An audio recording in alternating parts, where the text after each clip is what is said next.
Councilwoman Blackwell said, do all the things that you do. I don't do the things that I do for any kind of reward, acclamation, identity, or even to draw attention to who I am.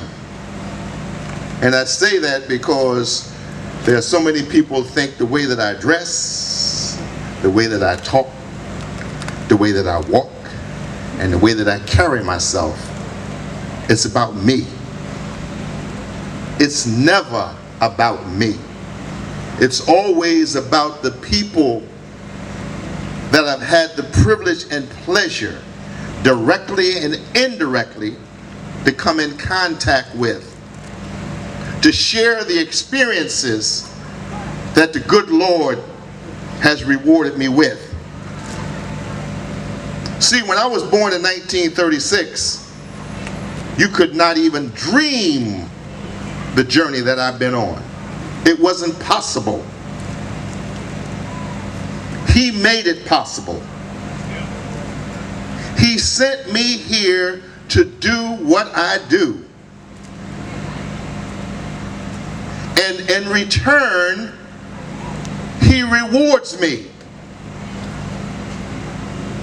There is no way that I could stand here today and say, this was all my doing. I'm a true believer that I'm one of his messengers. That's right. That's right. He sends things to me and wants me to act on it with us. Oh, by the way, we're not finished yet, Councilwoman Blackwell. I've got a bombshell that I haven't dropped on any of my people. But we're going to do something in this city that's going to turn our young people around, our educational system around, our violence that's going on, and the health situation that we're doing. Because what we have to do, collectively we have to expose our young people to the real world. Now, you don't even know what I'm talking about. What I'm talking about is you can't grow up and not understand that the world is much larger than when you get up in the morning, go to school, turn around, and come back home, but you never see the real world. So if we're going to do something to help our young people, we have to take them outside of that environment and let them see what the real world is all about. You cannot aspire to be a part of the real world if you never see what the real world is all about. And we're gonna go on that journey. And everything that I do is always 3 to 5 years. And I know what you're saying right now. Sonny, you're 81. Do you have 3 to 5 more years? Yes, you do. Yes, you do.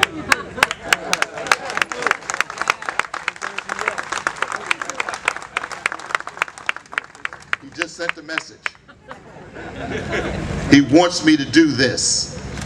And we collectively, as a society, have that responsibility.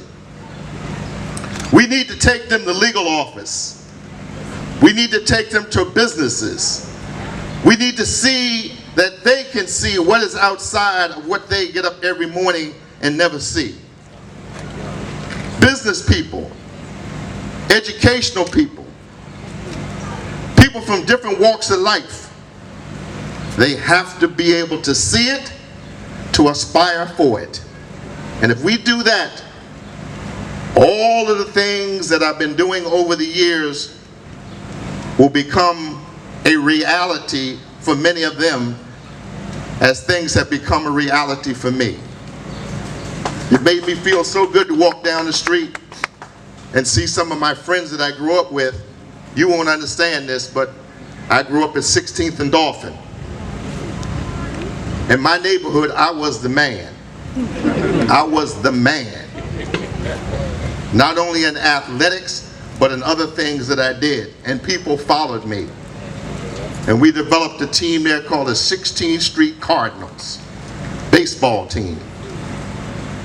And yes, I was the captain of the team, and I ran everything that went on as usual. But that's just a sample of what can be done when we collectively do the things that we have to do. I know it's hot out here. I don't want to spend another hour or 2 hours without hesitation. But I want to really let you know how emotional I was. I had no idea. So as we're driving down the street and I see the street blocked off, I'm saying, what's going on in my block? And then I see all of these beautiful people, Rainbow Coalition, people from all walks of life, all genders, all ethnicities, because that's what I'm all about. I'm about people, not any one particular person. I'm about people. Makes you feel good when you have people from all walks of life walk up to you. I just came back from Louisiana. I was doing a basketball program there yesterday. When I got on the flight, there were people who recognized me and gave me a lot of identity and thanks. And when I came back, it was the same thing. But that tells you if you give, you can receive. If you give, you can make the world that we live in a better place for everybody.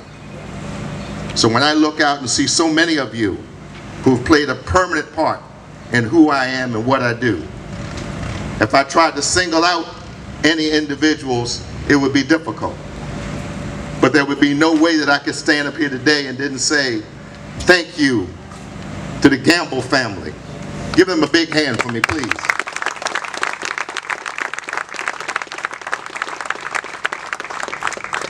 You know what their slogan is, don't you? The message is always in the music. And if you listen to any Gamble and Huff songs, the message is always in the music. I would be remiss if I didn't look over to the side and see someone who helped to put me on the big stage. Oh yeah, I grew up with Wilt and Guy Rogers helped to raise me and whatever. But it wasn't until I formed the Baker League. Kenny said right, because he know he was there. South Philly down to Broad Street. But anyhow, and I say this, and I know he doesn't really like to be identified from that point of view, but he put me on the big map. Because I was the person that could get him anytime, any place, and anywhere. His family would call me and say, Sonny, can you get a hold of him? One time I had a Baker League All-Star game and he was outside the country. He said, I'll be there. Can you say Earl, the Pearl, Monroe? That's my man right there. We're hooked up like nobody can even imagine. Because it's about being real. And there's so many other people here I could say the same thing about. So closing, thank you. Thank you. And there's not enough thank yous to go around for what you've done for me, not only today, but those of you, when you see me or you hear about me or whatever, I think all of you kind of say, hey, that's my guy. I know he's going to do things that are going to be the right things for the right people. And on the other side, I'm not afraid to speak up. I ain't no backup in what's going on here. If it's wrong, it's wrong. And if it's right, let's step to it, let's nurture it, and let's make it work. Love all of you. Thank you so very much.